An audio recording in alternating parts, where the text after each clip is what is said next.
for coming to the graduation of the class of 2020. On behalf of my senior class, I would like to thank the Higgins ISD Maintenance Department for keeping our school clean and running efficiently. I would like to thank the school board for making the tough decisions and keeping our best interests in mind. I would like to thank our administration for keeping things in order and loving us. I would like to thank our coaches and our teachers for everything they have done for us, from giving us rides to pushing us to learn even when we didn't want to, all while connecting to each of us individually. I would like to thank our community for supporting us for so many years. And lastly, I would like to thank all of our parents for supporting us, encouraging us, and sacrificing for us. We love you. I would like to say that this valedictory speech is going to be a lot different than any you've probably heard before. Most valedictorians address their class and the 8th graders moving up, but I would like to address everyone. We all have big changes in the near future. All students of Higgins ISD will be attending a new school. All of the teachers will be getting new jobs, and we, the class of 2020, will be going out into the world trying to figure out life for ourselves. I remember when I was younger and we would go out to the lake and my dad taught me how to skip rocks. I remember thinking that he was amazing. He could get it to skip 5 times in a row, and I could not. I could barely get mine to skip once. But my favorite part was sitting and watching, because with every skip, there were ripples. Even when I picked a rock with no smooth sides and chunked it without flicking my wrist, the ripples were there. This has gotten me thinking about the ripple effects in our own lives. Every choice we make affects our lives in some way. If I hadn't moved here, I never would have played tennis and met my biggest role model, Miss Cockrell. Brendan wouldn't have had the opportunity to be a part of Science Bowl, and if Dakota hadn't transferred, she might not have discovered her love for acting. If Cora hadn't played sports, it wouldn't have shaped her into who she is today, and she wouldn't have signed with Clarendon. Megan said that if she hadn't opened up to a few people, she might not have learned to make the most of her life. Jordan said that he learned to not pretend to be someone you're not, because God created each of us with a purpose. And Kara told me that if she hadn't gone to school here in Higgins, she wouldn't have made some of her favorite memories. So now I want to take some time to lay out a few things that we have gained from our time here that will ripple out and affect the rest of our lives. First, we have gained support from this amazing community. We were going to important games or one-act performances, and there were always people cheering for us on our way out of town. There were posters lining the highway with cute sayings, and we always had a snack for the road. When the girls' basketball team made it to playoffs this year, there were always more fans than we could have expected. Secondly, we have gained friendship. After today, most of us will scatter all over the place, but we don't lose that friendship. Kara, Cora, and Jordan have been together since pre-K, so that one's not going away. As for our teachers, they aren't just co-workers. They have become friends. They've become family. And just because we are graduating or transferring or getting new jobs, it doesn't mean that that friendship ends. We still have memories together. Personally, I don't think I will ever be able to listen to All I Want for Christmas Is You without thinking about the time that some of us girls sing it at the top of our lungs with speak out mouth guards in, and I would not change that for anything.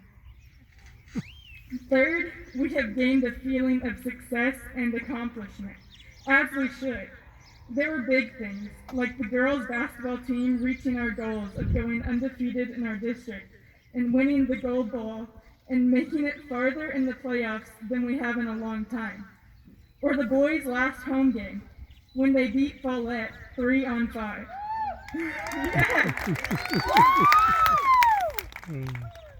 But then there were the little moments, like when teachers would take the time to explain a problem in 100 different ways until we got it.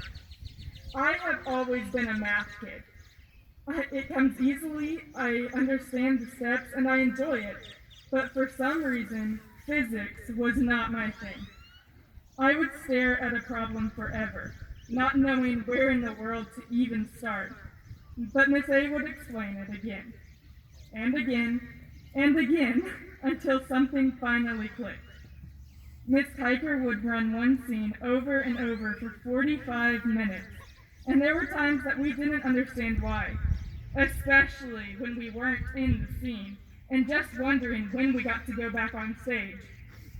But then on performance day, all of that work paid off when everything fell into place. It is the moment that a coach helps you believe in yourself. When I moved here in 6th grade, Miss Thompson was my basketball coach, and she gave me a sheet of paper with a certain number of shots that I had to shoot every day. Most of them weren't bad. I could shoot from the elbows and wings. I loved free throws, but I hated baseline shots. Throughout the summers of my 6th and 7th grade years, I can almost guarantee that I cried at least once a week over my baseline shot percentage. But one day something clicked, and now, 5 years later, I would choose a baseline shot over anything else. All of those little accomplishments built up to the big ones. Fourth, we have experienced loss like no other class has.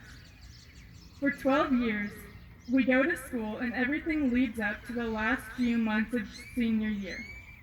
Our last athletic competition, our last performance, our last prom, graduation. That is what we spent all of this time waiting for. And in a very short amount of time, it was taken away. This is not at all how I expected to spend my senior year. I could never have predicted that I would be quarantined and doing remote learning, but it has taught me a lot. I have learned to appreciate the little things in life a lot more, to not take those milestone moments for granted, and that with enough time, distance, and lack of social interaction, I can even miss the sound of Jordan snoring in class. I hope that no other class has to experience their senior year like this, or learn their lessons the hard way, but I hope that we all take the things that we have learned from this loss with us wherever we go next. Finally, I personally have grown a lot in my faith in my time here. Over the years, I have discovered who I am and found my sense of purpose, but especially now. In these unusual circumstances, I have had a lot of time to think and grow closer to Christ. I would like to share Romans 8:28 with you. It says, "And we know that God causes everything to work together for the good of those who love God and are called according to his purpose for them." In these times of fear and doubt, it has been important for me to remember that God causes everything to work together for good, and that he will not leave us nor forsake us. There is purpose in this season. All we have to do is look for it. So we have these lessons, or pebbles, if you will, and we can cherish them and keep them with us forever. Or we can take them with us into our next experience, our next school, our new jobs, and we can cast them into the world, creating more and more ripples. My challenge to everyone here is to take what you have learned in your time in Higgins and make a ripple. I love you guys, and we love you. Thank you.